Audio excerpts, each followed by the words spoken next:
परम वंदनीय संत समाज, भक्त सज्जनों, माता बहनों, आपके बीच एक छोटा सा राजस्थानी भजन प्रस्तुत है। उसके पश्चात कुछ विचार।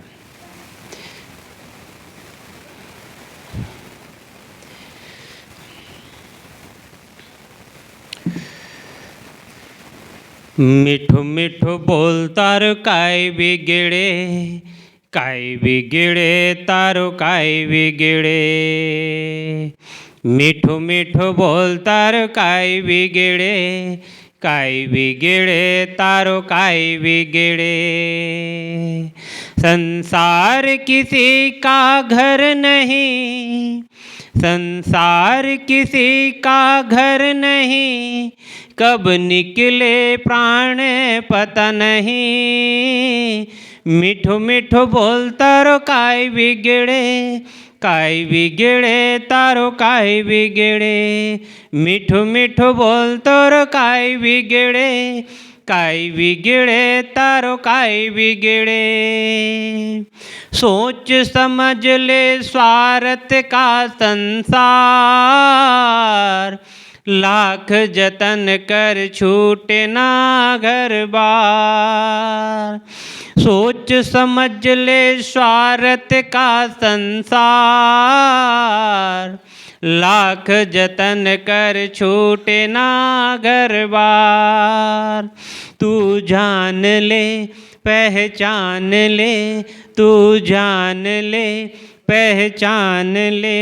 संसार किसी का घर नहीं, कब निकले प्राण पता नहीं। मिठो मिठो बोलता रे काय बिगड़े, काय बिगड़े तारो काय बिगड़े। मिठो मिठो बोलता रे काय बिगड़े, काय बिगड़े तारो काय बिगड़े। भक्ति की जोत जो जलाएगा, बिन मांगे मुक्ति पाएगा। भक्ति की जोत जलाएगा, बिन मांगे मुक्ति पाएगा। तू जान ले पहचान ले, तू जान ले पहचान ले। संसार किसी का घर नहीं, कब निकले प्राण पता नहीं। मिठो मिठो बोलता रो काय बिगड़े, काय बिगड़े तारो काय बिगड़े। मिठो मिठो बोलता रो काय बिगड़े, काय बिगड़े तारो काय बिगड़े। गुरु ये कहते हैं बारंबार, तप संयम है जीवन का आधार। गुरु ये कहते हैं बारंबार, तप संयम है जीवन का आधार। तू जान ले पहचान ले, तू जान ले पहचान ले। संसार किसी का घर नहीं, कब निकले प्राण पता नहीं। मिठो मिठो बोलता रो काय बिगड़े, काय बिगड़े तारो काय बिगड़े। मिठो मिठो बोलता रो काय बिगड़े, काय बिगड़े तारो काय बिगड़े। मिठो मिठो बोलता रो काय बिगड़े, काय बिगड़े तारो काय बिगड़े। बोलिए सद्गुरु देव की जय।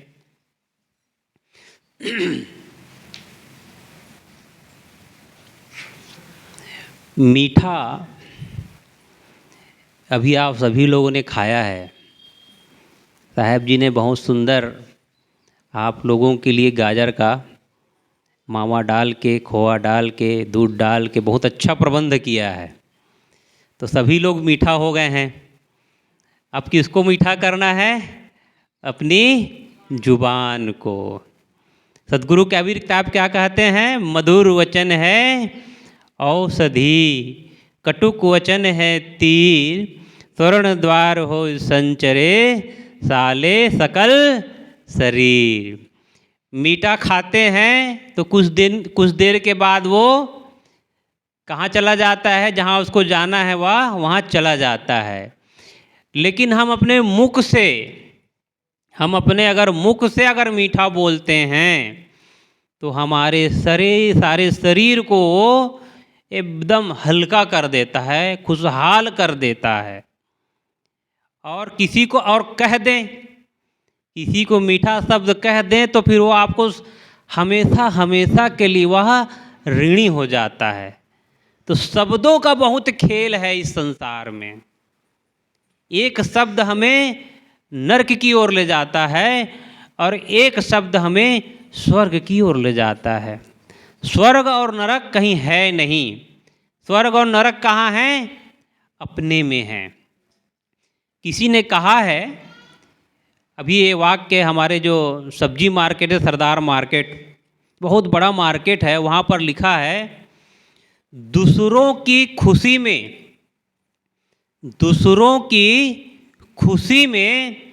अपनी खुशी ढूंढ लो। दूसरों की खुशी में अपनी खुशी अगर हम ढूंढ लेते हैं तो उससे बड़ा कोई हुनरशील व्यक्ति नहीं है। लेकिन होता क्या है? दूसरों की खुशी में हम दुखी हो जाते हैं। दूसरों की गाड़ी को देखकर हम दुखी हो जाते हैं।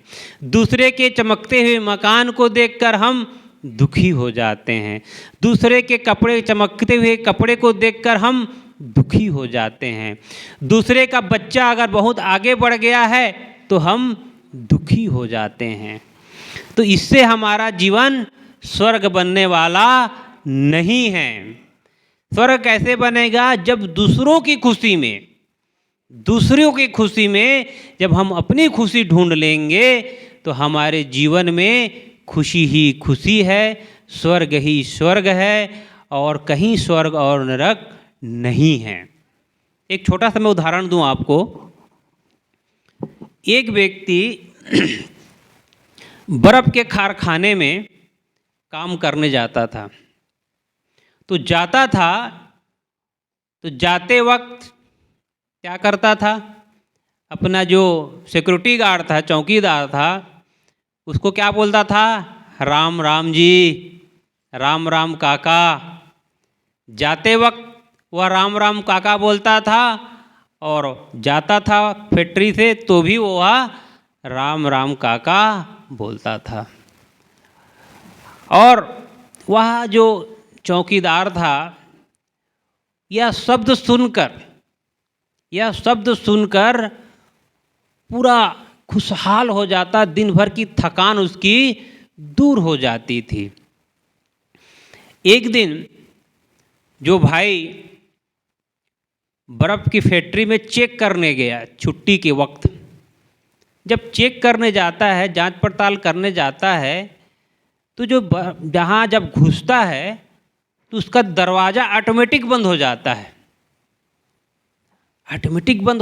छुट्टी का समय, और सब लोग जितने भी वहाँ वर्कर थे सब चले जाते हैं। वह व्यक्ति वहाँ फंस जाता है और वहाँ जो ठंडी वातावरण में वह एकदम ऐसा लग रहा है कि अब मेरे प्राण निकल जाएंगे। कुछ देर के बाद एक आदमी खट खट की आवाज़ से वहाँ अंदर आता है, खोलता है दरवाज़ा और उस व्यक्ति को कहाँ ले जाता है? हीटर के पास ले जाता है और उसको ठंडी से बचने के लिए हीटर देता है और किसी तरह वह आदमी बच जाता है। जब वो बच जाता है, बचा हुआ आदमी क्या कहता है कि तुमको कैसे पता कि मैं यहाँ फंसा हूँ? तुमको कैसे पता कि मैं यहाँ फंसा हूँ? तो जो चौकीदार था, गार्ड था, वो क्या कहता है? आप ही एक ऐसे व्यक्ति हैं, इतने बड़े कारखाने में बहुत से वर्कर हैं, आप ही एक ऐसे व्यक्ति हैं जो सुबह आते हैं तो मुझे राम राम काका कहते हैं और जब शाम को जब यहाँ से जाते हैं तो क्या कहते हैं, राम राम काका। ये आते और जाते जो आप मुझे बोलते हैं, मेरा पावर चार्जिंग हो जाता है, मेरी दिन भर की थकान दूर हो जाती है। मैंने जब देखा कि काफ़ी समय से आपकी आवाज़ मेरे पास नहीं आई, ये राम राम काका की आवाज़ मेरे पास नहीं आई, तो मैं ढूंढते ढूंढते ढूंढते यहाँ तक पहुँचा और आपकी स्थिति देख के मैं समझ गया कि आप किसी फंस गए हैं, और मैंने तुरंत आपका हीटर के पास ले गया। देखिए, एक छोटा सा शब्द है राम राम, लेकिन हम अपने घर के बाहर जब निकलते हैं तो बहुतों को राम राम जी बोल देते हैं, और सब बढ़िया बढ़िया चकाचक सब ठीक है ये सब बोल देते हैं, लेकिन जब घर में हमारी जब बारी आती है तो फिर हमारे मुख नहीं फूटते हैं। हम लोग घर के लोगों को राम राम नहीं कहते हैं, राधे राधे नहीं कहते हैं, कृष्ण कृष्ण नहीं कहते हैं, बाहर वालों के लिए है, और घर में हमको लकवा मार जाता है। जबकि रहना कहाँ है हमें, घर का रहना कहाँ है हमें, घर में रहना है।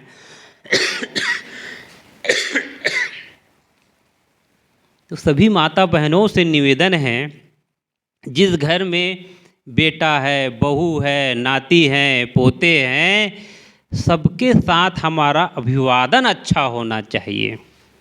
सबके साथ हमारा अभिवादन अच्छा होना चाहिए। कैसे होना चाहिए बताता हूँ मैं आपको।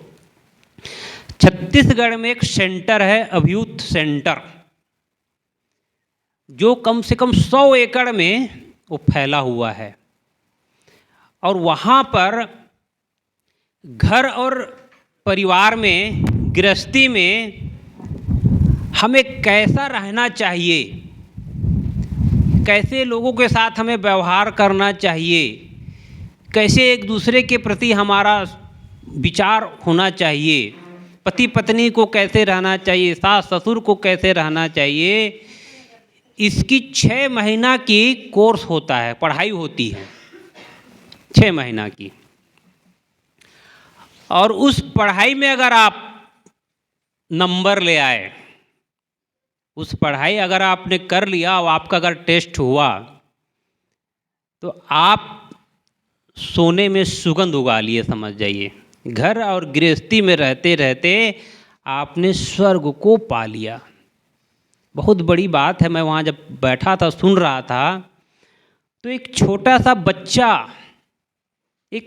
सा बच्चा को भी कैसे अभिवादन करना चाहिए वो उन्होंने बताया। उस जो वहाँ बैठे थे, जो उन्होंने कोर्स किया, उन्होंने बताया कि अगर छोटे से बच्चा को भी अभी अभिवादन करना है तो उसको क्या कहना है, बेटा जी, बेटा जी।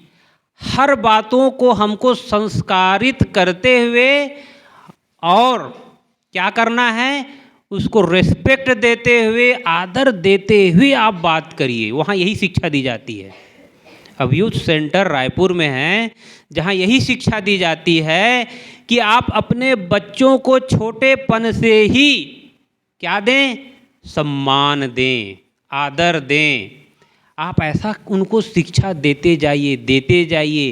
अभी आपका बेटा उन सब चीज़ को नहीं जानता है, मान और सम्मान को नहीं जानता है, लेकिन जब उसकी समझ बढ़ेगी, समझदारी बढ़ेगी, तो ऑटोमेटिक वह सब चीज़ों को समझना शुरू करता है। और आपने देखा होगा कि आपकी बहुत सी बातों को आपका बेटा नकार देता है, बहुत सी चीज़ों को नहीं करना चाहता है। क्यों? क्योंकि उसे आपने सम्मानपूर्वक नहीं बोला।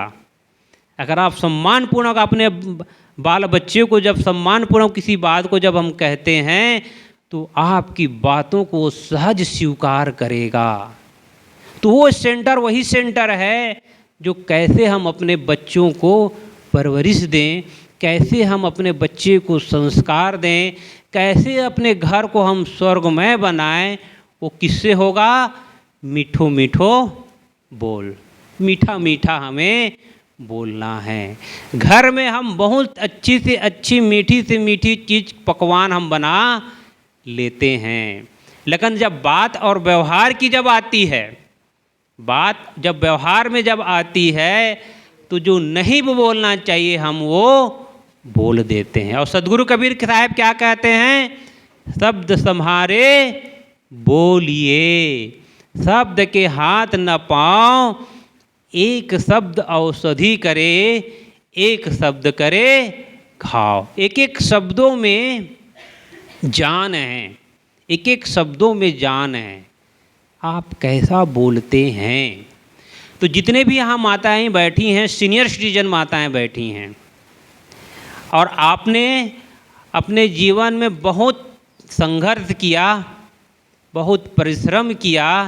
शायद उस ज़माने में ऐसी चमकती हुई रोड नहीं रही होगी, उस ज़माने में ना ही इतनी सुविधाएं रहीं, बहुत असुविधाओं का ज़माना था। आज 20 सालों के बाद इतना परिवर्तन हर जगह परिवर्तन हो रहा है। घर के मामलों में, सड़क के मामलों में, खेती किसानों के मामलों में, आवागमनों के माध्यम में, कहीं भी आप देखेंगे तो परिवर्तनशील ही नज़र आएगा। तो वैसे ही आजकल के जो बच्चे हैं बहुत परिवर्तन हो गए, बहुत परिवर्तन हो गए। उन बच्चों को सदैव प्रेम से ही बात करिए। कभी भी कोई भी बच्चा आपके बीच हो, आस पास के, परिवार के, पड़ोसी, कोई भी बच्चा हो, उसको क्या एक ही आशीर्वाद है आपके मुँह से, क्या? तुम्हारा भला हो। एक आशीर्वाद। किसी के बुरा मत चाहें आप लोग, सबका क्या चाहें? भला हो। एक आशीर्वाद मात्र, भला हो, भला हो, भला हो, भला हो। जैसे ही हम ये भला हो, भला हो, भला हो का आशीर्वाद देंगे, एक तरंग निकलती है। मोबाइल में तरंग है ना, मोबाइल में तरंग है, लेकिन हमें वो मोबाइल का तरंग पता नहीं चलता है। आपके घर में वाईफाई है, उसकी भी तरंग निकलती है, लेकिन वो भी आपको पता नहीं चलता। वैसे ही है, आप लोग जितना ही खुश रहो का, भला हो का जो बार बार आशीर्वाद देंगे, आशीर्वाद देते जाएंगे, उतना ही आपको रिटर्न में तरंग मिलती जाएगी। सुख के लिए हमें कहीं जाना नहीं है, सुख को ढूंढना हमें नहीं है, सुख अपने पास में है। सदगुरु कबीर शेख साहेब के हम अनुयायी हैं, और सदगुरु कबीर ने क्या कहा है? जो तिल माही तेल है, जो चकमक में आग, तेरा साईं तुझ में जाग सके तो जाग। सदगुरु कबीर साहेब कोई भी बात कहते हैं तो पूरा उदाहरण के साथ अपनी बात कहते हैं। सरसों के दाने में क्या है? तेल है, लेकिन हमें दिखाई देता है क्या? तिल के दाने में हमें तेल है, लेकिन हमें दिखाई देता है क्या? भुट्टे के दाने में तेल है, लेकिन हमें दिखाई नहीं देता है। लेकिन जब किसी माध्यम से हमें उसे, मशीन के माध्यम से हम उसे निकाल लेते हैं, और हम तेल हमारे जीवन में कितना उपयोगी है सभी जानते हैं। वैसे ही दो पत्थर को हम देखते हैं तो कुछ भी नज़र नहीं आता है, लेकिन उन दोनों पत्थरों को टकराओ तो उसमें क्या आता है? चिंगारी निकलती है, उसमें आग है। सदगुरु साहब कबीर साहब क्या उदाहरण देते हैं? जो तिलमाही तेल है, जो चकमक में आग, तेरा साईं तुझ में जाग सके तो जाग। तेरा जो साईं है, तेरा जो परमात्मा है, तेरा जो खुदा है, सब तेरे पास में है, सब कुछ तेरे पास में है। लेकिन हम अज्ञानता के वश भटक रहे हैं। सदगुरु कहते हैं, जो तू चाहे मुझको छाड़ सकल की आस, मुझ ही ऐसा होए रहो सब सुख तेरे पास। वाणी में ही हमारी सुख और शांति बसी हुई है। जितना ही हम अपने घर और परिवार के प्रति, समाज के प्रति, परिवार के प्रति मीठा होते जाएंगे, उतना ही हमारा जीवन निर्मल होता जाएगा। कोई बड़ा काम है? खेती से बड़ा काम है? खेती से बड़ा तो नहीं है ना। बड़ा सरल काम है, मीठो मीठो बोलता रहो काई बिगड़े। कितना सुंदर उन्होंने गाया है कि मीठो मीठो बोल रहे तेरा काई बिगड़े, क्या बिगड़ेगा। लेकिन हम जब किसी गुरु दरबार में रहते हैं, धर्म के स्थल पे रहते हैं, तो बहुत अच्छी अच्छी बातों को सुन लेते हैं, बहुत बहुत अच्छी अच्छी बातों को भजन के माध्यम से गा लेते हैं, लेकिन जब बारी आती है व्यवहार में तब वहाँ हम फिसल जाते हैं।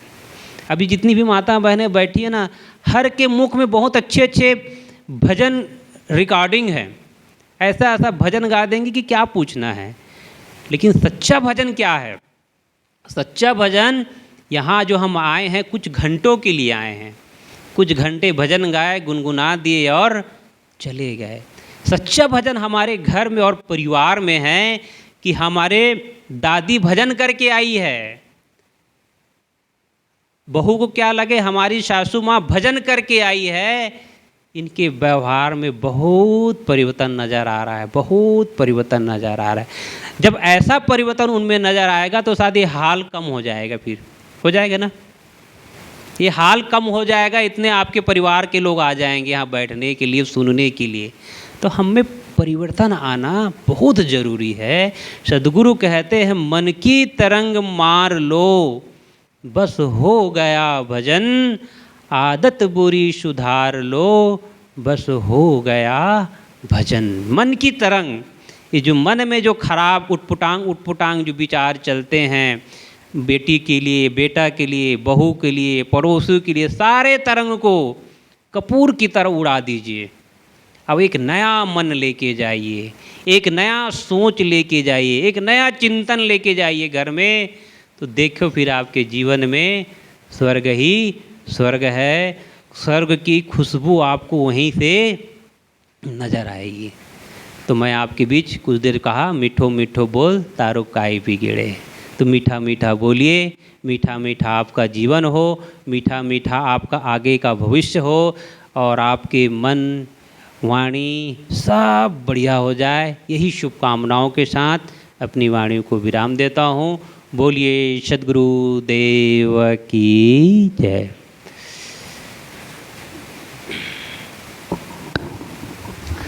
अभी हम संत श्री अरविंद साहिब जी के द्वारा बहुत ही